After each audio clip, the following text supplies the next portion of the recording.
3 मार्च 2026 मंगलवार जो दिन आपणकर केतुग्रस्त चंद्रग्रहण रोचे मोर प्रिय दर्शक बंधु ने आपण समस्त जानते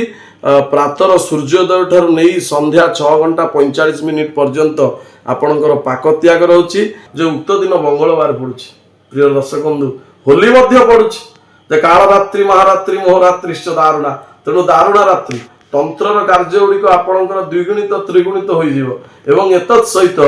अंगारक जोगर प्रभाव रे आगामी समय गुड़िक आपणकर अग्नि भय चौर भय विभिन्न प्रकार समस्या युक्त रहिबो। तेणु प्रिय दर्शक बंधु जदि यही समस्या न पड़ी आपण खुशी रे कालातिपात करने को चाहते तो समय रे आपणकर कुलदेवी बा इष्ट देवी को स्मरण करने आवश्यक।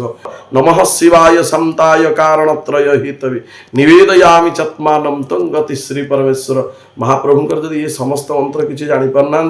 तेबे ह्रीं ओम नमः शिवाय यही मंत्र को जिते पारुचंती उक्त दिन जप करंतु ता भी जदि करि पारना सीताराम सीताराम सीताराम गाइए सीताराम सीताराम सीताराम कहिए यही न्याय रे तुलसी गोस्वामी निर्देश अनुजाई आपण को सीताराम जप जदि आपण करुचंती तेबे मध्य भगवान शंकर कृपा पाइबे। तेणु मोर प्रिय दर्शक बंधु माने सीताराम मंत्र को जेते पारुचंती उक्त दिन जप करंतु हनुमंत महाप्रभु कृपा सहित देवदेव महादेव कृपारु आगामी समय गुड़िक जो खराब प्रभाव आसी ता भलरे परिवर्तन हो। जय श्री जगन्नाथ।